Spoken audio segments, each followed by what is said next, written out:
let's do some slams. First things first, let me say that I add slams to the 6 essential movements under duress. The only reason I'm doing it is because I know for a fact that even if I say, hey, as a beginner with your band hammer, don't slam it on the ground, some of you are going to slam it on the ground anyway. You're going to hit yourself in the face, and then it's going to become my fault in terms of liability, because even though I said don't do it, you did it anyway. So rather than run under the assumption that I'm going to be able to convince the over-exuberant number among you to not slam the hammer until you are properly trained and have spent time with it, I'm just going to teach you how to do it and hope that you follow the protocol correctly. Now, we teach the hammer slam, the band hammer slam, from the ground up, meaning the hammer should be sitting on the ground in the point of contact at the start and end of every single rep. For the first 3 weeks, 4 weeks of the training, until you are absolutely mental with frustration that I am not letting you go any faster. Engage with it, okay? We need, above all else, 2 things. We need the hammer to land flat on the ground. Flat, flat, flat, flat, flat.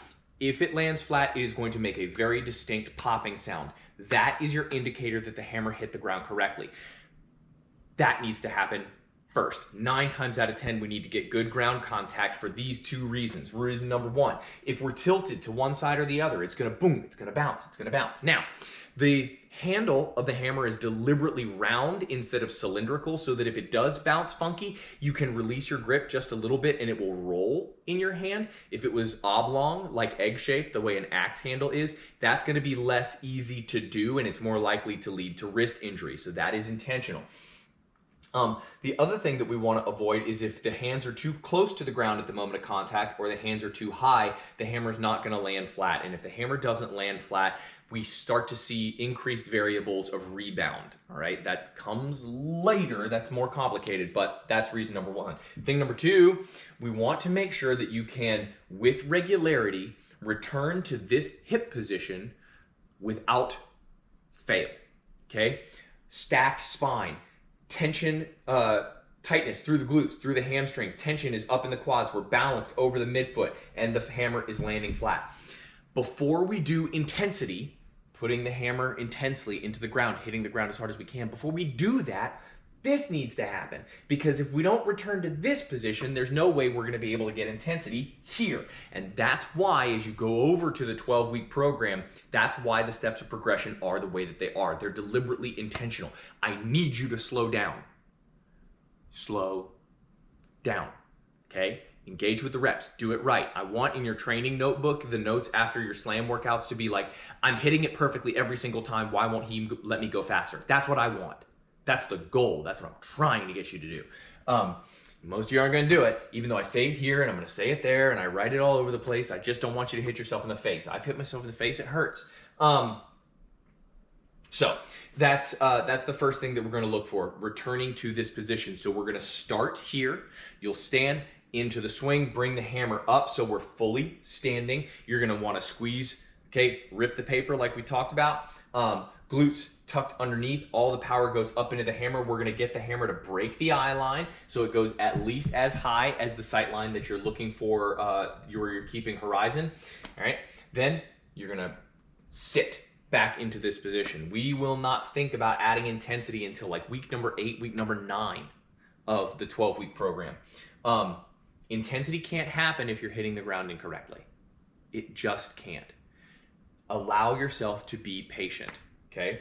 Eventually, as we start looking for intensity, this moment of ground contact, we are going to look for a little bit of an abdominal contraction, a little bit of snap in the lats, dropping the elbows into the position to add a little bit of force. But for the time being, all we're looking for is the weight of the hammer to land flat, give a nice bounce straight up and down, and then move into the next rep after you have reset. Okay, we're going to go through all this when it comes to what we do next, where we're doing the demonstration in the gym. But that is what we are looking for. This is a lot more technical than it looks, okay? Bam Hammer is a tool that is designed to take hammer striking and apply it to a physical training context. A sledgehammer is not. A sledgehammer is a tool that is designed to be used for 8 to 16 hours over the course of a day to split cords and cords of wood to help keep your family warm in the wintertime. It's not. It can be used as a strength tool. It is designed to be a tool, like a tool for working, right? Banff hammer is designed so that the modalities of training are short, with a couple of minutes at a time. A sledgehammer is meant so that you can use it for long periods of time. You throw the thing up in the air, you let gravity do the work. My dad's family's lumberjacks. I didn't get grounded as a kid. My dad just ordered wood unsplit. I know what I'm talking about, right? That's where a lot of this intentionality in the programming comes from. I want you to be able to get the most out of this striking. When you get this down, you will be able to do some of the most brutal anaerobic death marching of training that I've ever encountered in my entire life. But for the time being, you need to take the time to learn the movement correctly. You need to learn the motor pattern correctly. We want to make sure the striking face is always hitting the ground, meaning the logo is going to be visible from the side. The last thing I want you to think about is this. Doing a Banff hammer slam is closer to dribbling a basketball than it is to anything else. By that, I mean we're going to have to take into account that when we put force down into the ground, that force is going to come back up. Now, if we let the elbows bend and we don't keep tension throughout the arms, this arrow turns into this arrow, okay? Because it's all attached to your body. Okay, we want to avoid this. This is a no. So in order for this to happen, this straight up vertical, and for us to be able to stand, all right, and follow that vertical, we're going to want to make sure that not only are we putting emphasis into how the hammer goes into the ground, but we know that at the moment of contact, the arms are going to keep their angle, and we're going to follow that up, all right? Think about where the hammer's going, not after it gets where you want it to go, okay?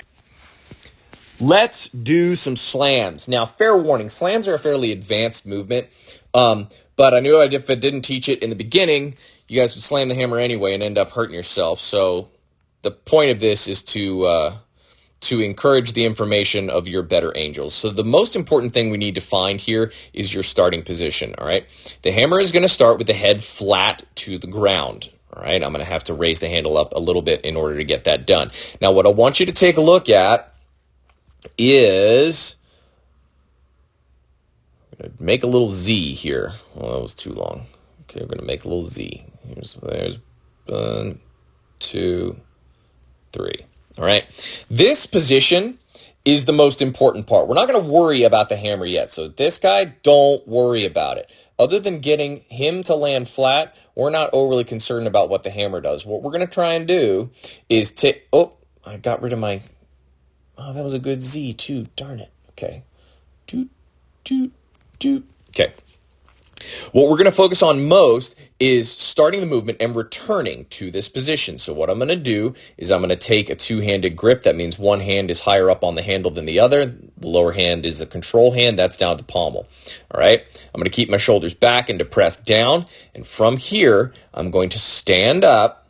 Oh, well, see, I'm like, hey, take a look at, I forgot that I pointed at my own butt. Boom. You're going to look at the hip angle and the knee angle. This is what we're going to try and return to. So as you're doing this movement, this is where you need to put your attention. How does it feel? What does it feel like in your quads, your hamstrings, your calves, and your lower back in this position? Because that's what we're going to try and reestablish. Okay, so look at the knees, look at the hips. All right, I'm going to stand. Again, my spine is not hunched over. My spine is still stacked. I'm going to swing the hammer up two-handed. Now, from this position, what you're going to want to do is hit the ground as hard as possible.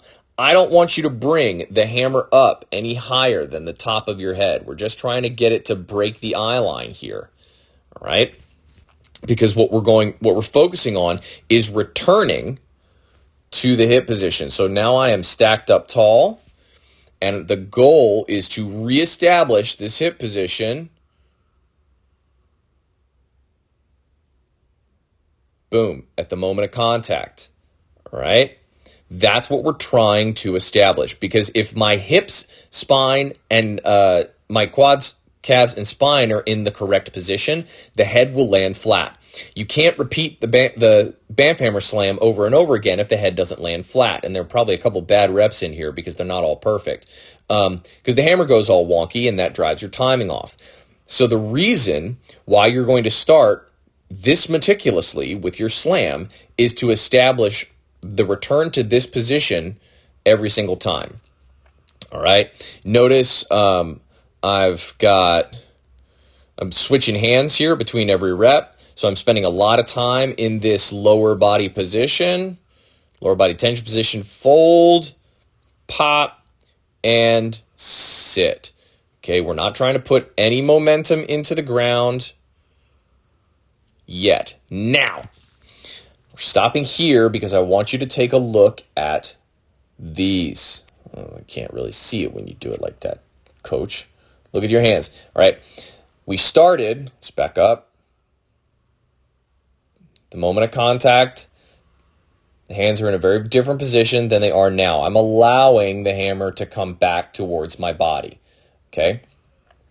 The more this happens, the closer the hammer gets to hitting your face. You don't want to have your hammer hit your face. So as we move forward, what we're going to try and do is redirect that momentum. Instead of back towards your face, I want to direct it up. I want to go up with it. Oh, 3 lines for an arrow. Gosh, that's an ugly arrow. Want the hammer momentum to go to the ceiling. Okay. Again, you shouldn't be striking the hammer hard enough on the ground for this to matter a lot yet, but better to make good motor patterns in the beginning. Okay, let's clear all that stuff off. Another switch, load, pop, and return. Okay. Take a quarter turn, look at it some more. Reestablish your position. It is going to feel really, you're going to be impatient with this quickly. That's a good thing. As long as you don't let that impatience manifest itself into doing bad reps. Okay, so here's a pretty good example of redirecting the hammer load up. Notice my hands come down, and then rather than having the wrists and elbows do a lot of angle changing, it's the shoulder where the angle change happens. See that? And that'll keep the hammer going up instead of hitting you in your beautiful, beautiful face.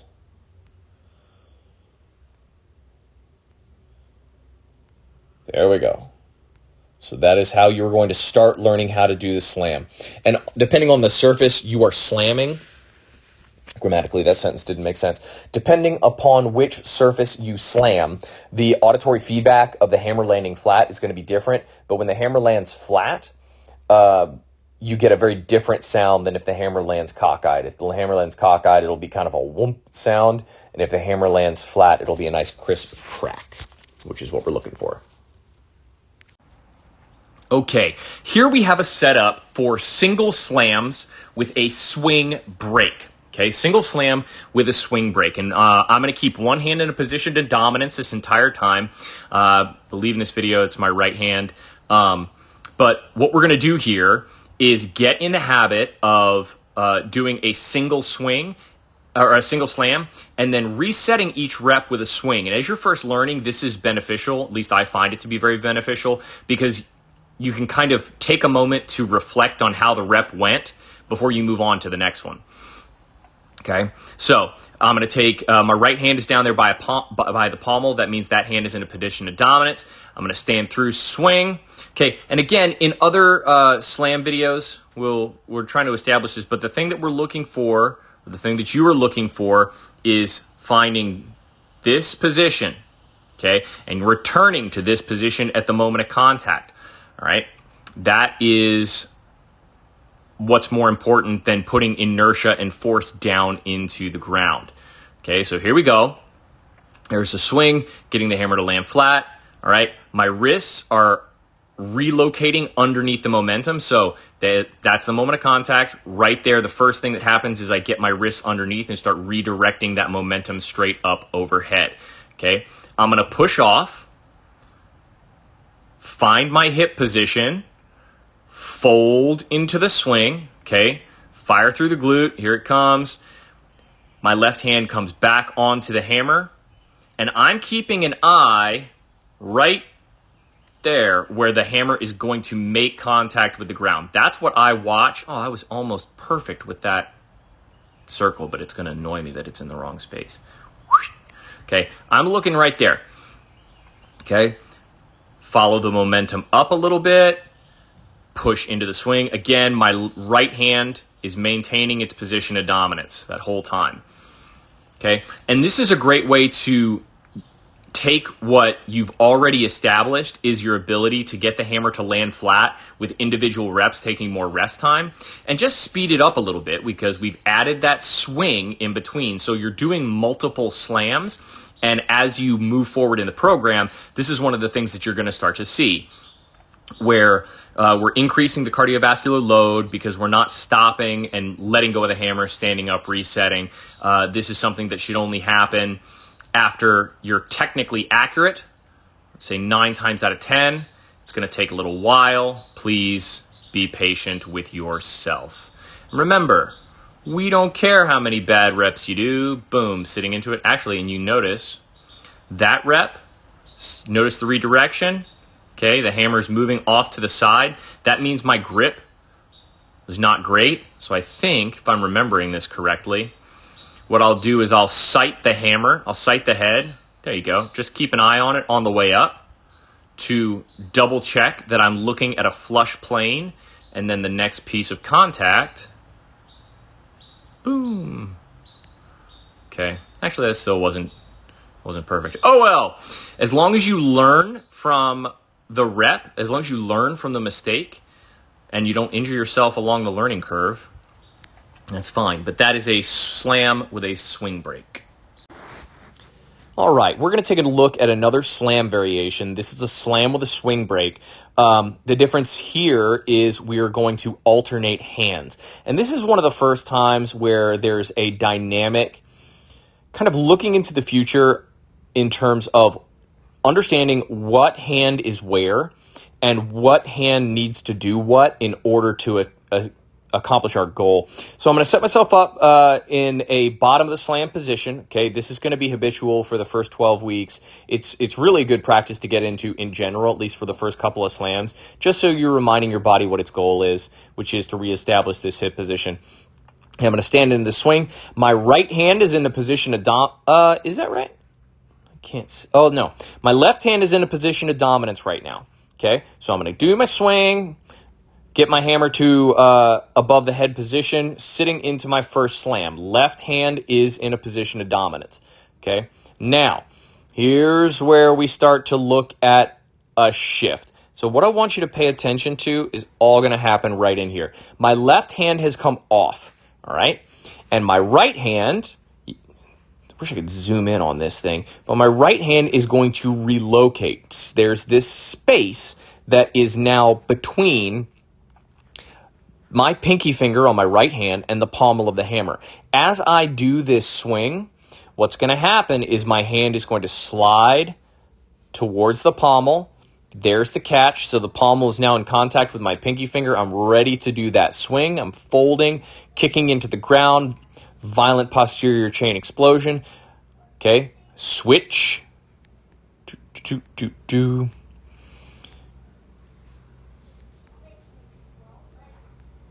There we go. All right, now that is actually a left hand. All right, but the important thing to look at here in the beginning is this element of hand relocation. As you get more skilled with the movements that you pursue, this is going to happen a fair bit. And it's one of the things that's going to allow you to train both sides of your body without having to put the hammer down. All right, I've switched hands. Now my left hand is in a position of dominance. Right hand comes up and matches. Okay. Keeping my left hand in a position of dominance. So on my swing, I can switch. Left hand is off, right hand is on. Slam. right hand comes off, left hand slides. So I've got a left-handed swing. I'm going to switch my hands. There it goes. Right hand is in a position of dominance, left hand matches, and slam. Okay. This really should be the type of movement that you don't want to incorporate this too early. And by too early, I mean if you're slamming the hammer and making good ground contact, 3 times out of 10, focus on making good ground contact, because we still have to establish the fact that your hips need to land in the same place. That's not accurate yet. So we really don't need to worry about this type of hand switching thing. That's something that you focus on when you know that you're going to slam correctly 9 times out of 10. Okay, slams with a momentum follow. What am I doing? So what we're going to do in this position is you're going to do the same type of single slam with a stop that we did before. This time, instead of leaving your hips in the ready start position after the moment of contact, we're going to follow the hammer back up so you get used to redirecting the momentum. So we took the first set of slams where you were focusing on just returning to the hip position, making good ground contact. Now we're going to take that skill, which we have developed, and we are going to add to it putting a couple of neurons on making sure the hammer goes into the right place. So eventually we can dribble these reps and get more than one going at a time. So we started, let's not rush things. We started in good position, swung through, popped it up above the eye line. Now I'm going to sit. Okay, we've established the arm angle. We've established the wrist angle. Boom, there's a moment of contact. Now, instead of just letting the hammer drift up, I'm going to follow that momentum. All I'm trying to do really is that this moment of contact, we got 90 degrees worth of range of motion that we got to cover. I got to get the head of the hammer over top of my wrist so I can reload the next one. All right, so there's going to be a little bit of that work done with the wrist, but the other thing that I'm going to do is stand up into this momentum and follow the hammer back into a standing position before I throw in a swing to receive that momentum and put the hammer back down. Then I sit in, reestablish the hip position. Okay. Pop, sit, follow the momentum. Now, I think there are actually 2 in this particular video, but I did not land that hammer flat. Okay? See how close my wrists are to the ground? All right? That means that this part of the hammer, right? Wrong circle. This corner of the hammer landed first, and it's actually a little bit off center as well, because as the hammer bounces, you see it tries to come there towards the camera. All right. What I'm going to do to rectify that situation on the next rep, after I switch my hands, you'll see I start in a better position. Okay. And what I'm going to do is I'm going to sight the hammer on the way up. This is one of a few cues that I use just to reset myself if my slams get a little wonky.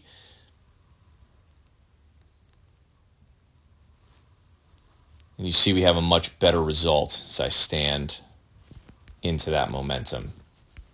Okay. There we go. Give a quarter turn so you can see it from the front. I think it's important when doing slams that you keep your eyes. Well, you have to change your eye line really, but I'm going to keep my eye line about 2 feet in front of the place where the hammer is making contact with the ground, trying to make that a little bit of a soft focus.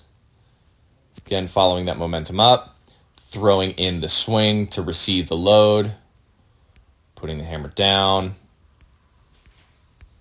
reset the hands, pop it up. Okay, This is still not gonna feel incredibly smooth or incredibly powerful. It doesn't need to. We really don't at this point want you trying to drive a great deal of momentum into the ground through your upper body. I want you feeling how the movement is affected by what your lower body does, because it's very easy to feel like this is a completely upper body movement. It's really not. But you have to force yourself into certain drills to make that front and center of where your mindset is before we start adding intensity later. Slams, okay? Lots of variations there. Let me be very clear. I'm going to reiterate. This is a more advanced movement. Please take the time to be intentional with learning the proper technique. I know it looks cool. You want so badly for it to just make that sound. Be patient. It'll come, all right? A lot of times there's 10,000 bad reps before you get to your first good rep, and then there's another 5,000 reps of bad reps trying to figure out what made that one rep good.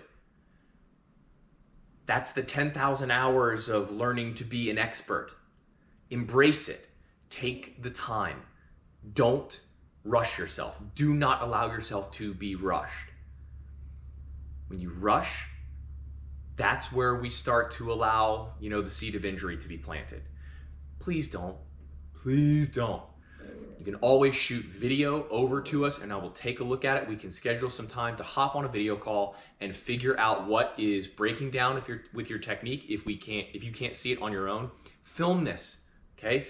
Throw your video camera on from the side and then compare and contrast it with this video, what you just watched, what I broke down in the beginning. And if you still aren't sure what's going on, email me, shoot me the video. I'll take a look at it. I want you to do this right. So there you go. Those are the 6 essential movements, and really hope you hop over and go through the 12-week program that we have, the initial 12 weeks. Please do. I want you to be successful with this.